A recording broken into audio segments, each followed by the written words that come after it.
FDR's first efforts to really get people back to work was with FERA, the Federal Emergency Relief Administration. And this sent grants to the states to spend on the unemployed and homeless. This was in some ways the closest that it ever got to sort of putting money directly in people's pockets. It was like, hey, states, you find a way to help people out, whatever you need to do. And as part of FERA, you had something called the Civil Works Administration. And I think this starts a trend that we're going to see where you have, anytime you see works, it usually is referring to big public works, big construction projects. So the CWA is the first large-scale federal experiment with work relief, and it put people on the government payroll at competitive wages, 40 cents an hour for the unskilled, $1 for the skilled per hour, and it provides 4 million jobs during that really tough winter. FDR comes in early 33, so this is the winter of 33 into 34, repairing roads, laying sewer lines, constructing and improving more than 1,000 airports, 40,000 public schools. It even provides 50,000 teaching jobs in rural areas. But what I want you to understand is the whole goal is the government's going to create projects and it's going to get people employed.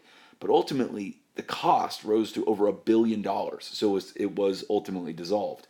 And there are going to be other projects. They're going to end up being, programs way more than $1 billion. But at first, this just seemed like too much.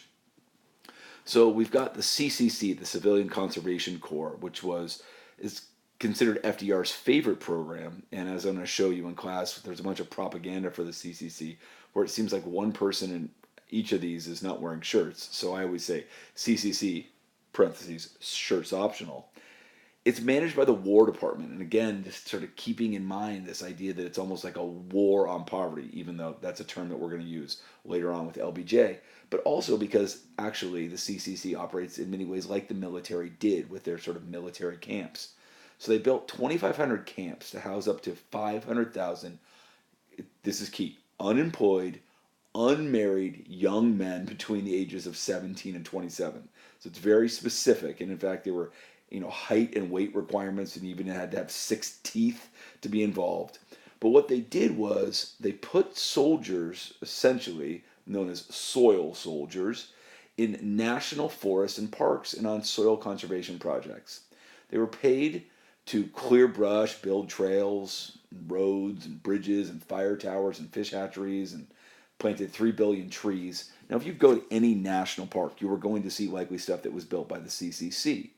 And these men, all men, were paid $1 a day, so about $30 a month, and they couldn't work for more than 9 months. But something that's not mentioned in Tindall that's really important is 25 of those dollars were sent home to their family, like forced savings. Part of it was these guys are way out in the middle of nowhere. What are they going to do with their money? And also, it's a good way to get those people out of the cities where they might be, unemployed and creating problems. So it was sort of a win-win for everybody. Win for the environment, win to get these, unemployed single men out of the cities, win to have them, forced savings sending home. Now, some who didn't win, women were excluded. And African Americans and Native Americans who were involved were segregated from everybody else. Again, a trend that unfortunately we've seen much over time. Now, you're also going to have something passed for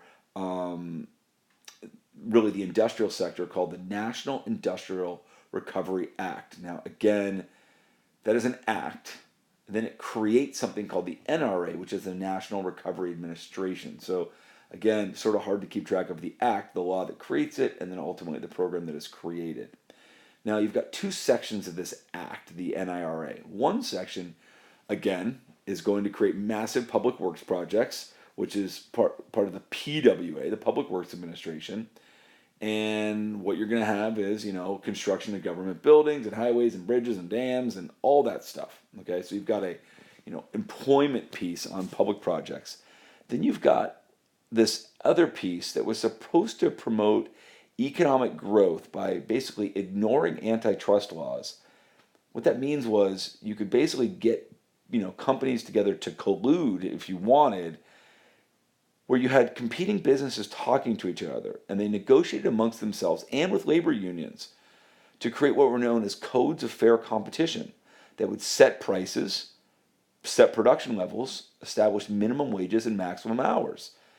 So this was actually, again, this, going against antitrust was actually designed to come together so that people could sort of agree on, what was the minimum amount that people were going to get, paid in the maximum hours. You say maximum hours, wouldn't people want to work as much as possible in order to, really get as much money as possible? But the goal was actually to get as many people in as possible. So if that meant 3 8-hour shifts, that would be great. Now, in exchange for allowing companies to cooperate rather than compete, okay, the NRA codes included what we call fair labor policies, and we're going to see these again. We're going to see these again later on because this is NRA is going to be actually the NIRA is going to be found unconstitutional, and that's going to be sort of brought back in different form. But the National 40-Hour Work Week, a minimum wage of $13 for each week. Now it was $12 in the South, but a ban on employment of children under 16. And really important, and Tyndall doesn't do enough to emphasize this, something called Section 7A. That was a provision that guaranteed the right of workers to organize unions. Very important, really legalizing unions. I know the Clayton Antitrust Act had certainly done it in 1914, but again, this is really solidifying even more.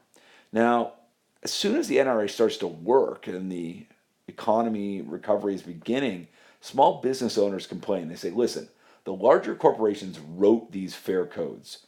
In the end, we as smaller producers never really will have a chance to compete because we feel like the rules are rigged against us. Now, because the NRA wage codes excluded agricultural and domestic workers, and mostly because Southern Democrats are like, you know what? We're white people and we don't really like black people, and that's the unfortunate reality. Most African Americans derive no direct benefit from the NRA because they weren't really covered in these fair codes. Now, ultimately, the NIRA, the act, is declared unconstitutional because the program, the NRA, did some stuff that the Supreme Court said wasn't allowed. But even when it's ruled unconstitutional, like I said, it'll come back in different form, and we'll get to that later. But what it did do when it was around was it set workplace standards. Again, maximum hour work week, national minimum age, and helps end the abuse of child labor, as well as endorsing collective bargaining. Collective bargaining is where the workers, the labor unions, and the management can sit down at as level a playing field as possible and negotiate. Now, we've seen a bunch of different agencies. Okay, we just saw the NIRA, which created the NRA, and it also created the PWA. We saw the CCC. We saw the CWA. Now what we're going to look at is something called the AAA. Okay, the Agricultural Adjustment Act is actually the act that has created the administration. So the Agricultural Adjustment Act creates the Agricultural Adjustment Administration. I know it's confusing, okay? But what the goal here was to raise prices for crops and herds of livestock by paying farmers to actually cut back on their production. Now, the whole thinking was, if we can pay you to cut back on your production, you'll be getting more money, and on the end, ultimately, the prices will go back up because the supply will go down. Now, the money for such payments was supposed to come from a special tax that was on the processors of basic commodities, like people that are working in cotton and flour and slaughterhouses. That, in fact, is going to be what makes it be found unconstitutional later on as well. But the AAA organized what was known as a plow under program, in which farmers were actually paid, to plow under and kill their crops. 6 million baby pigs were also slaughtered. People were saying, wait a sec, you're getting rid of good food while people are starving? But the belief was, if we can have wheat and cotton and corn and livestock have, the supply go down, farm prices will go up. And in fact, they did, okay? So at the end of these first 100 days, this principle of an activist federal government had been established. We're going to get in there, we're going to do stuff. Conservative critics were like, FDR is leading the country towards fascism or communism, but he was becoming very quickly the most popular man in the nation. Now, there was a group of people that really struggled and had nothing to do with FDR, and frankly didn't have much to do with the economy either. It was happening with Mother Nature. Now, because of farming practices that had sort of plowed up the top of what we call the topsoil, along with terrible drought and dust, it had created dust, and then just crazy winds. You're going to have the Dust Bowl effect that really comes through sort of parts of Missouri and Oklahoma and Arkansas.